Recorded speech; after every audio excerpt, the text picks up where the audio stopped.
Concorde, el avión que ha hecho realidad los viajes supersónicos. Esbelto y majestuoso, vuela al doble de la velocidad del sonido y es un símbolo de prestigio con un historial de seguridad perfecto. Pero dentro de 120 segundos perecerán 113 personas. Empleando tecnología informática de vanguardia, les revelaremos qué fue exactamente lo que falló.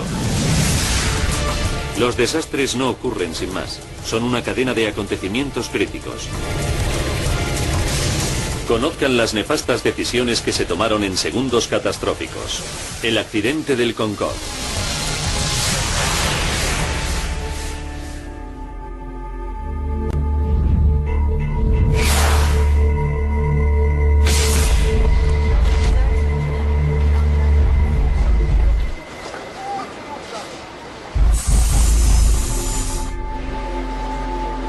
...12:30 del mediodía.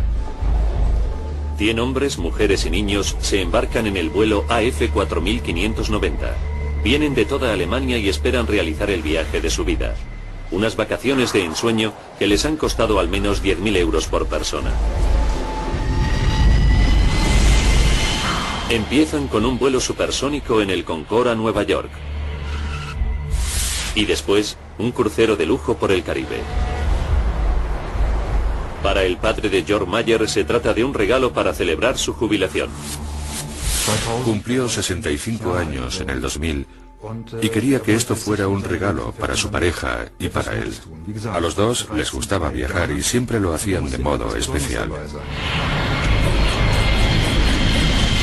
El Concorde es un avión único, elegante, lujoso y sobre todo súper rápido. Volando a más de 2.200 km por hora enlaza Norteamérica con París o Londres en 3 horas y 45 minutos. La forma singular del Concorde, con una cabina fina como un lápiz y amplias alas delta, le facultan para surcar el cielo a medio kilómetro por segundo. John Hutchinson lleva 15 años volando en el Concorde. La mejor forma de describirlo es compararlo con un pura sangre. Es un avión hermoso, eficaz, potente, como un ganador del Derby de Kentucky.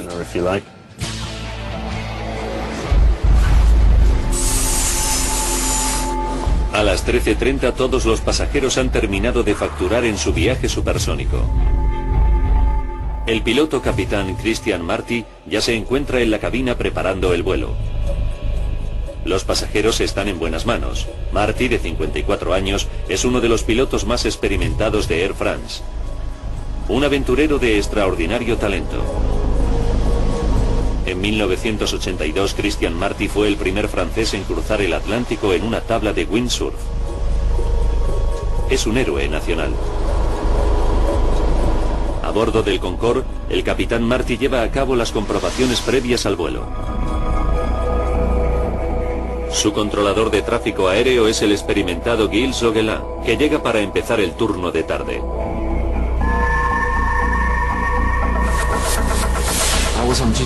Me encontraba en mi puesto en la torre de control sur del aeropuerto Charles de Gaulle de París. Ese día no iba a haber trabajado, pero un compañero me pidió el día anterior que le cambiara el turno. Así que él hizo mi turno de mañana y yo el suyo por la tarde. El cambio de turno lleva aparejada una sorpresa inesperada. Gilles Zoguelin se convierte en el controlador responsable del despegue del Concorde. El Concorde es uno de los aviones más bellos que he visto. Tiene una línea muy pura. Me encantaba verlo aterrizar y despegar. Durante la comprobación previa al vuelo, el capitán Marty descubre que el motor número 2 tiene un fallo técnico. Hay que cambiar una pequeña pieza. No es nada serio, pero en el Concorde la seguridad ha sido siempre un paradigma. Tras 40.000 vuelos y 900.000 horas de vuelo nunca se ha producido una fatalidad. La reparación retrasa 1 hora la salida del Concorde. 15:54. Los pasajeros empiezan a embarcar. Entre ellos se encuentra la familia H, Christian, Andrea y sus dos niños, Maximilian y Katharina. Klaus y Margaret Fredchen son profesores escolares que han estado 20 años ahorrando para el viaje. Familias corrientes que empiezan una aventura fuera de lo corriente.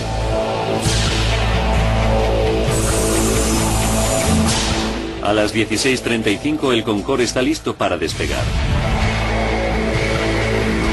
A bordo la emoción va en aumento a medida que el avión supersónico entra en pista. En la torre de control Gilles Logeland da la orden de salida del vuelo de Air France 4509 por la pista 26. Son las 16:40. Hasta ahora todo marcha con normalidad para la tripulación y los pasajeros. El capitán Marty enfila el avión hacia la cabecera de pista, preparado para desatar la potencia de los 4 motores Rolls-Royce del Concorde. Para el piloto jubilado John Hutchinson, un momento como ese es siempre especial. Cuando pones el avión a pleno motor es como si te embargara una enorme sensación de potencia. Cuando el avión acelera recorriendo la pista de despegue, tienes la sensación de que lo único que quiere hacer el avión en ese momento es surcar el aire lo más rápidamente posible, encontrarse en su elemento natural.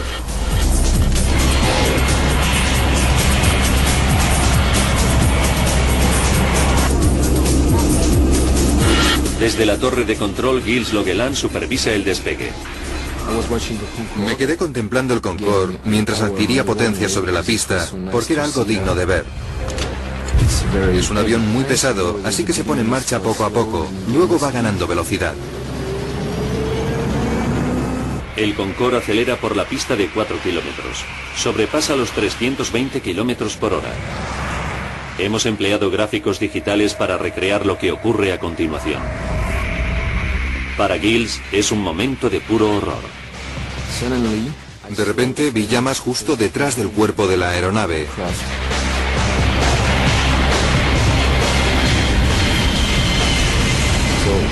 Agarré el micrófono y dije: Air France 4590, hay llamas en su parte posterior. El capitán Marty no podía ver las llamas, pero acelerando a 328 kilómetros por hora, el Concorde no puede hacer otra cosa que despegar.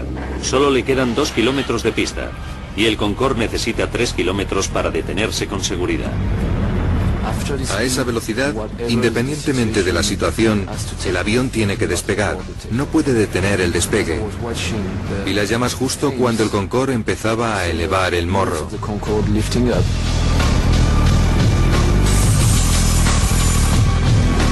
A las 16 horas 43 minutos y 15 segundos, el capitán Marty tira de la palanca de control y el Concorde se eleva en el aire. Así es como vieron el Concorde los testigos.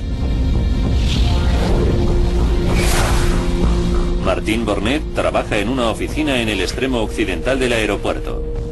A las 16:44 contempló una visión aterradora.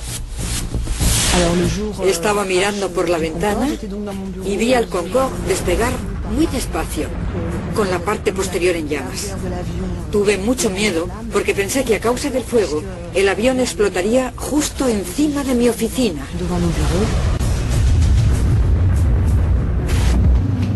El avión accidentado le pasó volando justo por encima.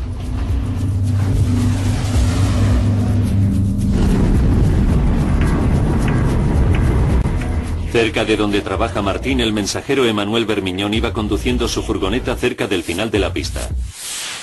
Cuando el Concorde me pasó por encima, tenía la ventanilla abierta. Llevaba puesto un polo y el calor que desprendía el avión derritió parte de la tela y me produjo varias ampollas.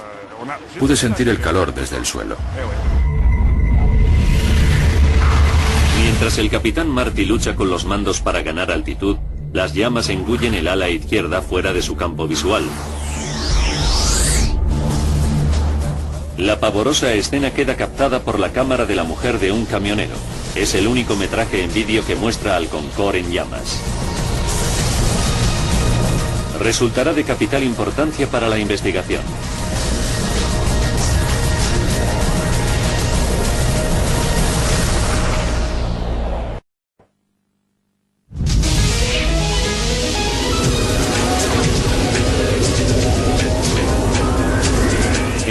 aeropuerto de París acaba de despegar un Concorde, pero el avión está ardiendo y las 109 personas a bordo corren un grave peligro.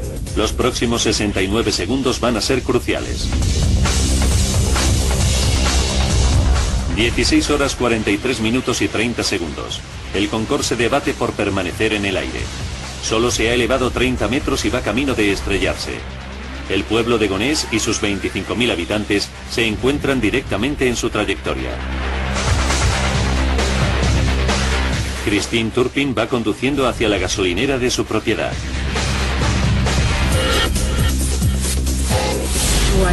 Volví a casa cuando vi el avión. Era un Concorde ardiendo por la parte de atrás. Frené y detuve el coche. Y miré el avión en llamas. Al capitán Marty se le acaban las posibilidades. El ala izquierda del Concorde se está desintegrando. El ejecutivo Patrick T. se encuentra situado bajo la trayectoria del avión. Estaba en mi oficina, hablando con una agencia. La ventana da a la pista de aterrizaje. De repente me interrumpió un estruendo. Era el Concorde. Estaba ardiendo y temblaba violentamente.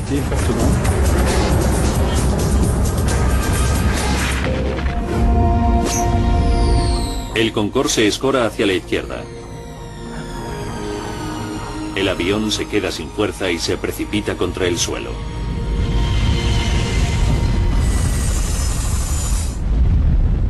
Son las 16:45 horas. Es el momento que todo controlador aéreo abomina. Gilles Logeland coge el micrófono.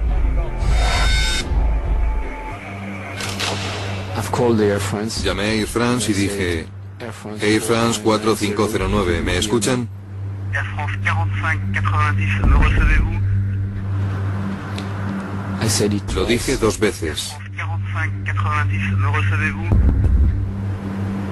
Y no hubo respuesta.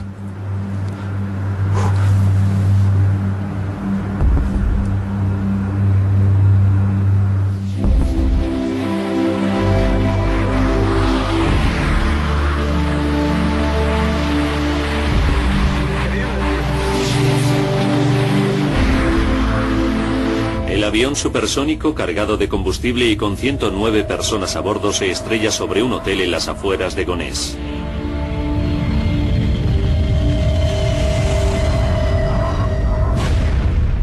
Una aterradora bola de fuego envuelve el edificio. La profesora británica Alice Brooking acababa de entrar en su habitación del primer piso.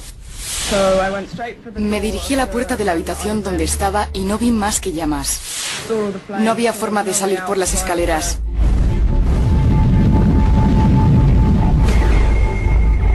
Salté cruzando la habitación por encima de la cama hasta la ventana.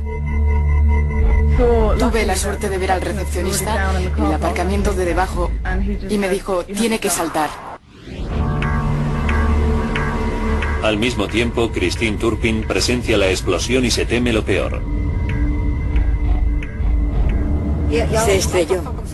Y desde donde yo estaba, parecía que había caído encima de la gasolinera. Mi hija y la chica que trabaja conmigo estaban allí. Pensé que habían muerto. Mientras Christine se dirige a la gasolinera, el reposabrazos de un sillón de pasajero cae sobre la gasolinera. Es un recordatorio espantoso del destino de los pasajeros. Entonces, cuando vi el reposabrazos, pude imaginarme lo horrible que tenía que haber sido para la gente que iba a bordo del avión. 8 minutos después del accidente, docenas de coches de bomberos y ambulancias acuden a la escena. Una tragedia terrible no solo para los ocupantes del avión, sino también para los del hotel. El jefe de bomberos regional, el coronel Fabrice Chauvin, dirigió el rescate. Mientras iba conduciendo me pasaban muchas cosas por la mente. Para mí lo importante era dividir la operación en 2 partes separadas. Una, el accidente de avión, la extinción del fuego y el rescate de los posibles supervivientes. y otra la organización de la asistencia a los heridos antes de ser evacuados al hospital. La intensidad del fuego es tan grande que se tardan 3 horas en sofocarlo. Como muestran estas imágenes de televisión, los restos calcinados del avión y del hotel son irreconocibles. Los intentos de rescate son infructuosos. Mueren 113 personas, 4 del hotel y 109 entre los pasajeros del Concorde y su tripulación.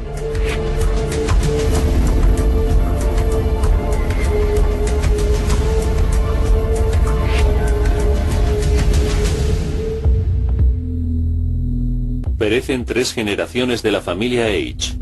Los abuelos de los niños habían invitado a toda la familia a unas vacaciones soñadas y habían reservado pasajes en el Concorde. Los profesores Margaret y Klaus Frechen llevaban ahorrando 20 años para volar en el Concorde. Los equipos de rescate comienzan la desagradable tarea de recuperar los cuerpos de la escena del accidente.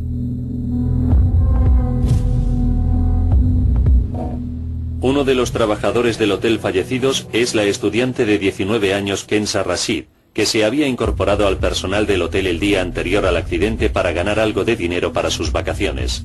Otra víctima es la doncella Devrani Chandan Singh, que fallece dejando huérfanos a sus 2 hijos. La mayoría de los cuerpos están calcinados, lo que imposibilita su identificación. Los patólogos forenses solo pueden identificar a las víctimas por sus expedientes dentales. Es un momento tristísimo para los familiares de las víctimas, como Jörg Mayer. Una de las cosas más difíciles fue tener que identificar a mi padre y a su pareja. Después de un accidente aéreo no queda mucho de los pasajeros. Fue muy difícil. Jörg tendrá que esperar 2 semanas hasta que los patólogos identifiquen los restos de su padre. Tuvimos que esperar todo ese tiempo. Pueden imaginarse que no resultó nada fácil, un día tras otro.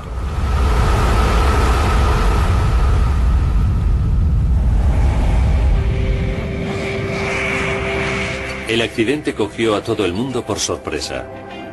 El Concorde, el rey de los cielos, el avión que hizo realidad los viajes supersónicos, el sueño de la gente, nunca había tenido un accidente fatal hasta ese momento. Pero no se tarda más que 120 segundos en destruir un historial perfecto. Ahora, recapitulando los sucesos de aquel nefasto día y profundizando en la investigación, podemos revelar lo que ocurrió en realidad. Los vanguardistas simuladores informáticos nos llevarán donde no llega ninguna cámara, al corazón del lugar del siniestro.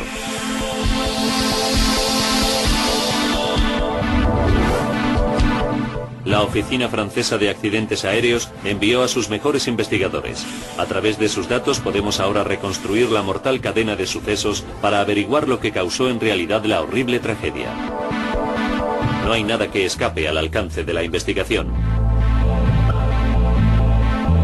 ¿Cometió el piloto capitán Marty un error fatal? ¿O el avión perfecto tenía un defecto escondido? Los investigadores efectúan revisiones rutinarias de las listas de pasajeros y equipajes. Inmediatamente encuentran algo sospechoso. 19 bultos de equipaje que según la lista de embarque no deberían haber estado a bordo. No pertenecen a los pasajeros del vuelo AF4590. ¿Podría un terrorista haber metido una bomba en el avión? No sería la primera vez. En 1988 murieron 270 personas cuando los terroristas pusieron una bomba en el equipaje que destruyó un 747 de la Pan Am en el famoso atentado de Lockerbie. En Gonés, los investigadores dividen el lugar del siniestro en una rejilla para llevar a cabo una búsqueda meticulosa. Fotografían y etiquetan lo que encuentran en cada sección.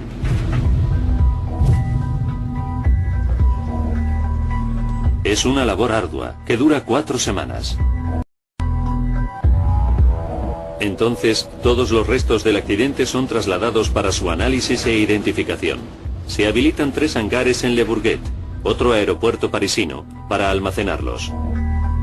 Esta pila de escombros es todo lo que queda del hotel. La intensidad del choque y del fuego es tal que un edificio de 40 habitaciones queda reducido a poco más que un montón de chatarra. Y esto es lo que queda del Concorde. Uno de los ejemplos de la ingeniería moderna más avanzada del mundo ha quedado reducido a un montón de hierros retorcidos, goma, aluminio, plástico fundido e instrumentos hidráulicos rotos. Los investigadores franceses separan e identifican cada fragmento. Entre estos restos calcinados se encuentran las claves cruciales para el hallazgo de la causa del accidente del Concorde.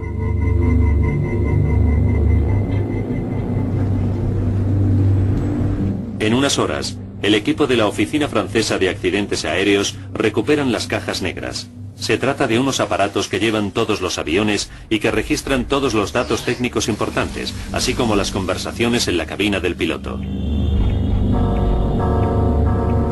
Analizan las cajas negras y no escuchan el sonido de una explosión. Está claro que no se puede culpar a los terroristas.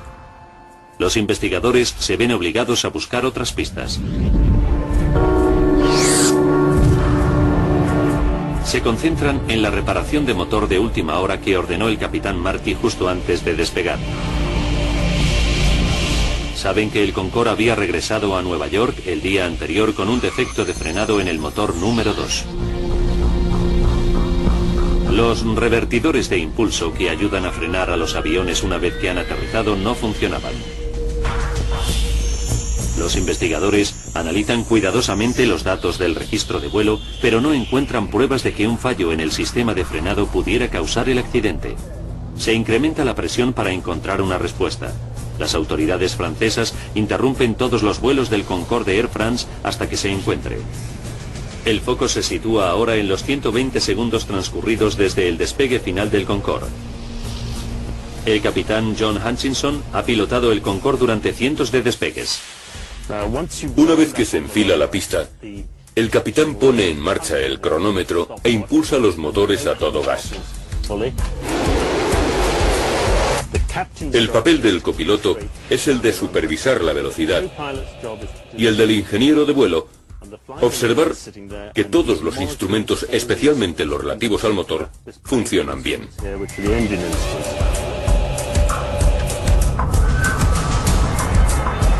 Los datos de la caja negra verifican que todo marchaba con normalidad hasta que el Concorde alcanza los 323 km por hora.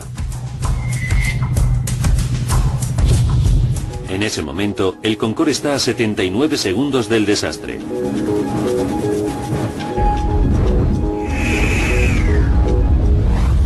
Los registros de datos indican una repentina pérdida de fuerza en los 2 motores bajo el ala izquierda. La caja negra recoge inmediatamente el dramático aviso desde la torre de control. Air France 4590, se encuentran en llamas, tienen un fuego en la parte de atrás.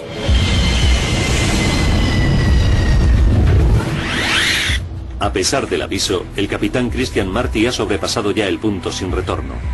No hay suficiente pista para frenar con seguridad. Tiene que despegar. Tiró de la palanca del cuadro de mandos para rotar el morro del avión hasta un ángulo de 12,9 grados y tuvo problemas con los motores del ala izquierda, que no produjeron la energía que debían. Le costaría muchísimo mantener el control de la aeronave e intentar coger velocidad.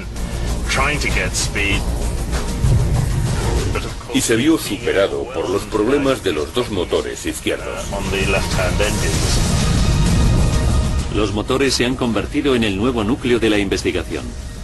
¿Por qué perdieron fuerza en un momento tan crítico?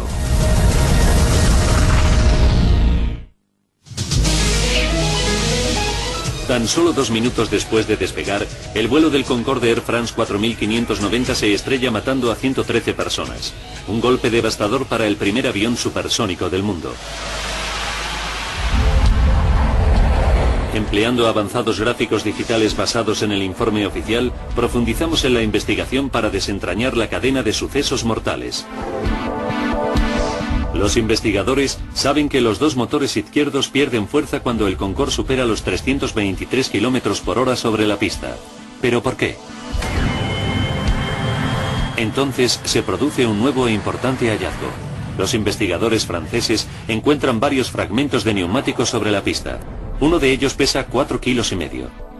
Las pruebas confirman rápidamente que pertenecen al Concorde. Es un hallazgo significativo.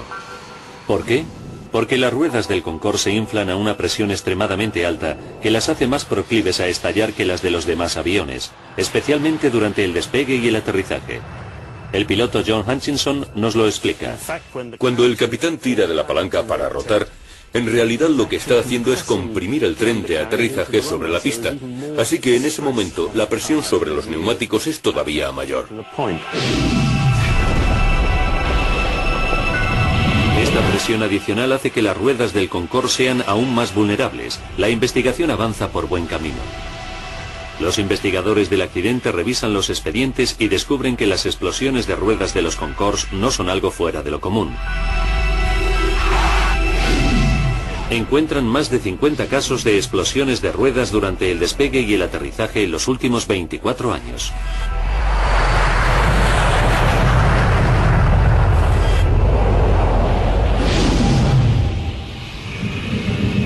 Otro de los peores incidentes producidos con un Concorde de Air France tuvo lugar en el aeropuerto Dulles de Washington en 1979.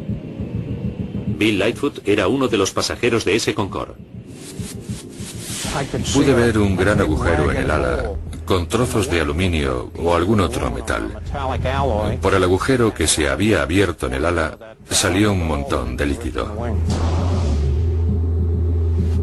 El informe oficial de ese accidente explicaba que el neumático explotó durante las maniobras de despegue. Después, la parte de metal expuesta se recalentó mucho y estalló justo antes de despegar.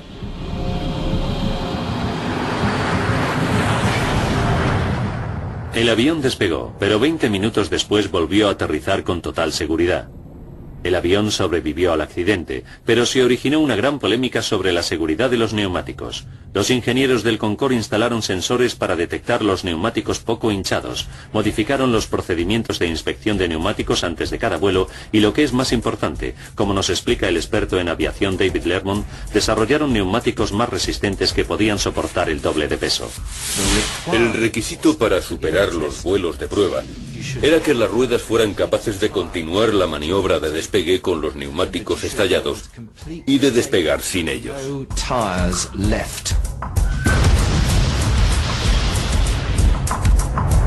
Como consecuencia, desde entonces, todas las ruedas podían despegar sin neumáticos y nunca volvieron a fallar. Nunca hasta 18 años después, en París, cuando se produjo un fallo muy grave. A pesar de todas las medidas de seguridad, una de las ruedas del Concorde estalla en pedazos. Los investigadores profundizan en el asunto. Vuelven a examinar los restos hallados sobre la pista y realizan el descubrimiento más importante de la investigación. Esta misteriosa tira de metal de 43 centímetros.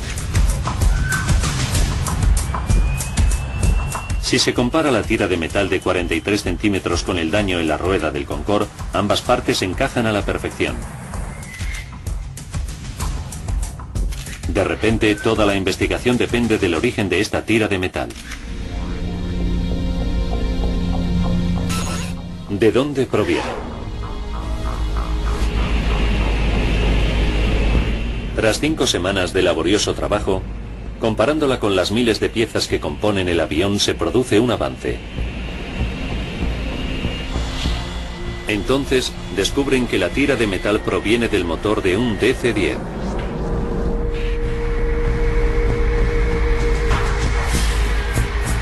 El calendario de vuelos del aeropuerto revela que un DC-10 de Continental Airlines despegó de París 5 minutos antes que el Concorde. Siguieron la pista a ese avión hasta Houston, en Texas, donde con gran asombro descubrieron que al motor de la aeronave le faltaba una pieza. Era la tira de metal que había sido repuesta 10 días antes durante una inspección de mantenimiento. Cuando David Lermont vio las fotografías de la tira de metal por primera vez, se sorprendió muchísimo. Tenía los bordes muy irregulares, y no porque el Concorde le hubiera pasado por encima, sino porque había sido cortada de modo irregular cuando se fabricó. Además, tenía por todas partes unos agujeros como para poner tornillos. Ahora los investigadores tienen una teoría muy bien fundamentada sobre cómo contribuyó al accidente esa tira de metal. 81 segundos antes del choque, el Concorde AF4590 viajaba a 323 km por hora por la pista. Un neumático se golpeó con la tira de metal. El neumático explotó y un gran pedazo de 4,5 kilos de goma salió volando a gran velocidad contra el ala. Los depósitos de combustible del Concorde están en las alas y el ala en forma de delta no está diseñada para resistir semejantes impactos. Este tipo de eventualidad no se había previsto nunca en las pruebas. Se había certificado que si uno de los neumáticos de la aeronave explotaba, los pedazos de goma resultantes que se desprenderían de la rueda no superarían 1 kilo de peso. El pedazo de goma que golpeó el ala del Concorde ese día pesaba casi 5 veces más, 4,5 kilos. Nadie había previsto semejante impacto.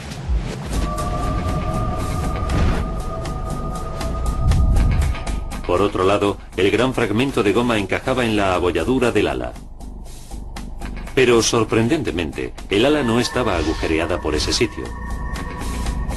Así que si el pedazo de goma no había causado un agujero en el ala, ¿qué fue lo que causó la pérdida de combustible? El fragmento de neumático que golpeó el ala y causó la abolladura era tan grande y tan plano que, a pesar de su peso, no taladró el ala. Pero sí que produjo una onda expansiva que hizo saltar el tapón del depósito de combustible. Se trató de un impacto muy fuerte.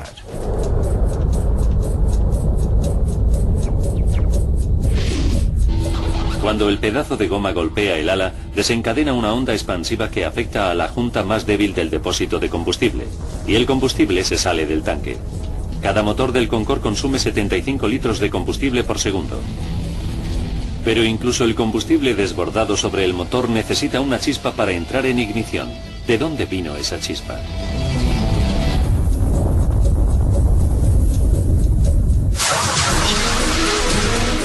El vuelo del Concorde Air France 4590 se estrella nada más despegar del aeropuerto Charles de Gaulle de París.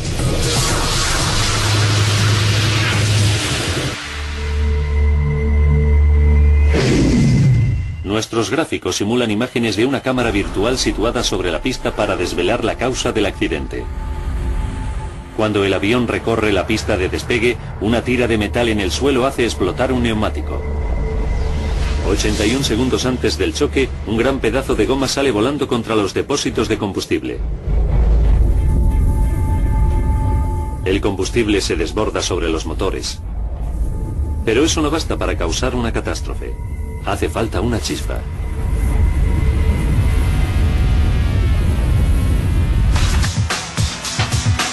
Gracias a las grabaciones de las conversaciones de la cabina, sabemos que los pilotos tuvieron problemas con el tren de aterrizaje al despegar.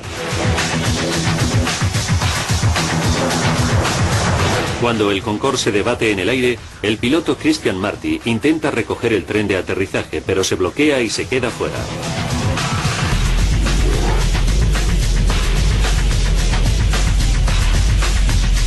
El único metraje de vídeo grabado del accidente nos proporciona pruebas adicionales. Muestra el tren de aterrizaje desplegado. ¿Qué impidió que las ruedas se retranquearan? En esta simulación por ordenador puede verse la explicación más posible.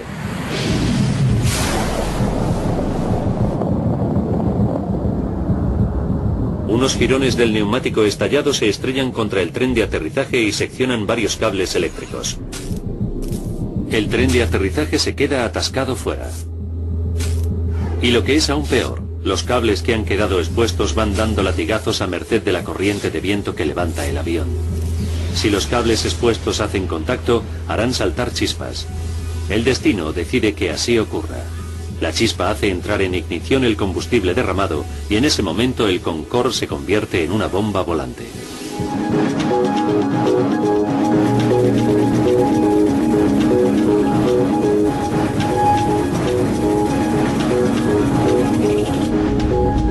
Ahora podemos contarles cómo fueron esos momentos para el capitán Marty en la cabina del piloto. Desde el asiento del piloto no puede ver las llamas. Lo único que sabe es que el Concorde pierde potencia por el motor número 2 al despegar. Un segundo después la torre de control le alerta del fuego. Air France 4590 tiene llamas en la parte de atrás. Los gráficos creados por el ordenador nos muestran el aspecto que debía tener el Concorde. Para empeorar las cosas, el motor número 1 también está perdiendo potencia. Los acontecimientos conspiran contra el capitán Marty. El experto en aviación David Lermont nos explica por qué. Había un enorme flujo de combustible saliendo por el agujero y ahogando el motor, que gradualmente fue perdiendo potencia y al final se apagó. Los pilotos se quedaron con solo 2 motores del ala derecha cuando están acostumbrados a tener 4. No podía haber sucedido en peor momento. El capitán Marty necesita la máxima potencia y no queda suficiente pista para parar. Se las arregla para hacer despegar al Concorde. Las grabaciones de voz de la cabina revelan que a las 16 horas, 43 minutos y 22 segundos suena la alarma de fuego, y 3 segundos después el capitán apaga el motor número 2.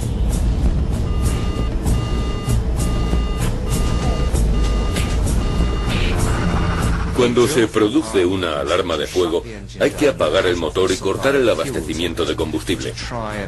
Después hay que utilizar el extinguidor de fuego de ese motor e intentar apagar las llamas. El Concorde está ahora a 53 segundos del desastre. Desde la torre de control, Gilles Loquelan le proporciona toda la ayuda que puede al capitán Marty. Haz lo que quieras. Tienes prioridad para regresar a la pista. Pero a 60 metros de altura, el Concorde vuela demasiado bajo para dar la vuelta, así que en su lugar el capitán Marty intenta alcanzar una pista del cercano aeropuerto Le Bourget a tan solo 5 kilómetros. Pero el capitán Marty se enfrenta a un nuevo problema. El fuego es ya tan intenso que el ala del Concorde está fundiéndose y desintegrándose. En la parte de atrás de las alas del Concorde están los instrumentos denominados alerones, que permiten al piloto subir o bajar el morro del avión. El fuego era tan intenso que la estructura posterior de la aeronave se estaba evaporando. Los instrumentos básicos del piloto se habían destruido. Al mismo tiempo, en las grabaciones de voz se escuchan las alarmas de humo de los lavabos. Los gases dentro de la cabina de pasajeros convierten el ambiente en irrespirable. El Concorde está a 49 segundos del desastre.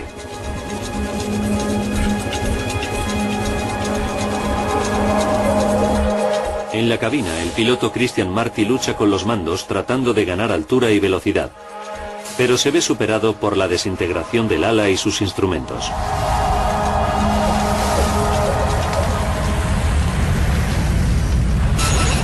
«33 segundos». Suena la alarma de fuego del motor y permanece encendida el resto del vuelo. En la cabina, el capitán Marty se queda sin opciones. Incluso el aeropuerto de Le Bourget, a tan solo 3 kilómetros, está ahora fuera de su alcance. 11 segundos antes del impacto, en la torre de control, se escuchan las palabras finales de Christian Marty.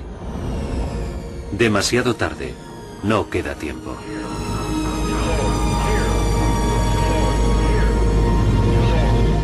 Quedan 4 segundos. El avión vuela por debajo de los 15 metros.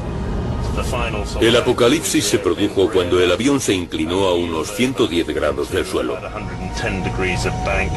A partir de ese momento, la aeronave es totalmente incontrolable. 3 segundos. El Concorde ya no aguanta en el aire. El motor se para y el avión corre hacia la izquierda. Justo debajo hay un hotel. El avión está a punto de caerle encima.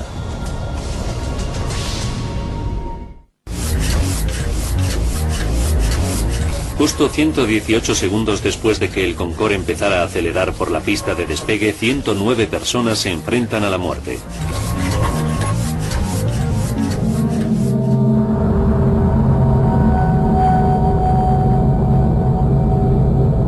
Dos segundos después, el Concorde se estrella contra un hotel del aeropuerto.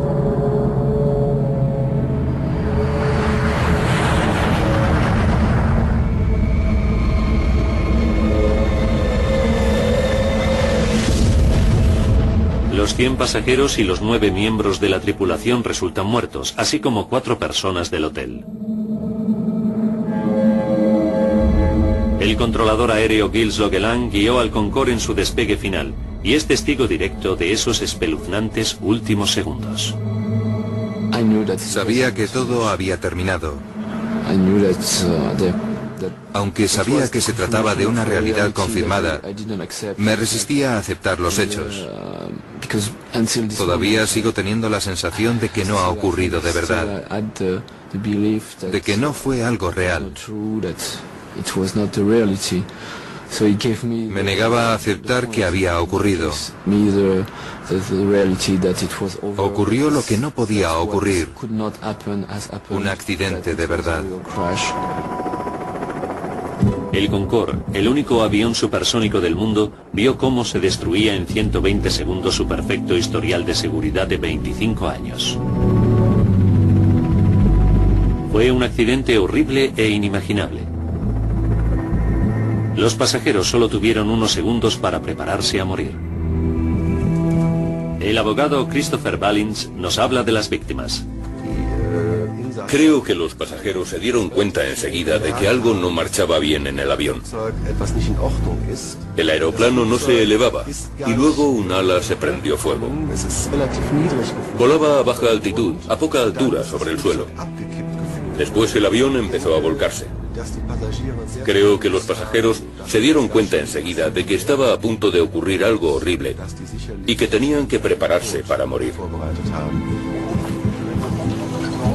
2 días después, se permitió a los familiares depositar flores en el lugar del siniestro.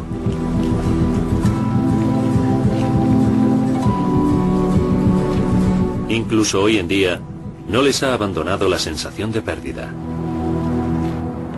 El padre de Jock Mayer murió en el accidente. Le echo mucho de menos.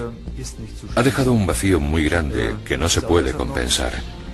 Lo que resulta más difícil es que no muriera de muerte natural, sino por culpa de un accidente horrible. Le arrebataron la vida en sus mejores años. El desastre también fue traumático para los habitantes que sobrevivieron del pueblo de Gonesse. El ejecutivo Patrick Tess escapó de milagro. Trabaja en el edificio de al lado del hotel destruido por el Concorde. Todavía sigue impresionado por el accidente.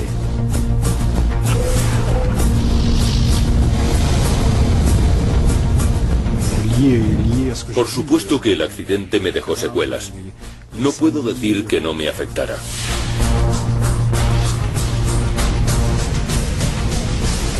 Fue horrible ver todo lo que vi. Los cadáveres, el fuego, los heridos. El olor a carne quemada es algo espantoso.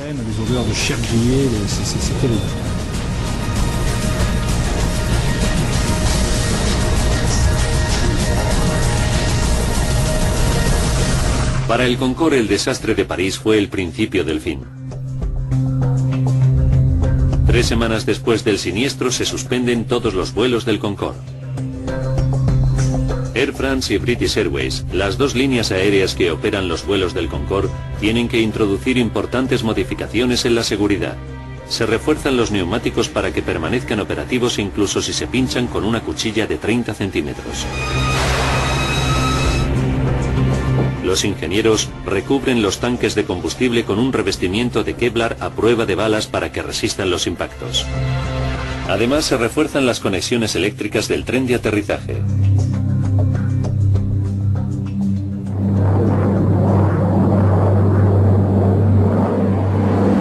Pero el Concorde nunca recobraría su antigua gloria. 14 meses después del accidente, se reanudan los vuelos de pasajeros en el Concorde, pero el coste de mantener y actualizar la envejecida flota es demasiado alto. El número de pasajeros se ve enormemente reducido. El 24 de octubre de 2003, el Concorde transporta pasajeros por última vez. La era de los viajes supersónicos ha terminado. El Concorde se ha convertido en una reliquia de museo.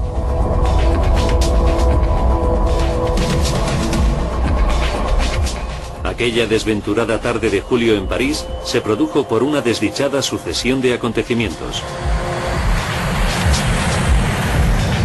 Una tira de metal sobre la pista pincha un neumático, lanzando parte de la rueda contra un ala. La onda expansiva provoca que el combustible se salga del depósito. Los restos de rueda golpean el tren de aterrizaje y seccionan unos cables eléctricos. Salta una chispa que desencadena un infierno durante el despegue, la fase más delicada.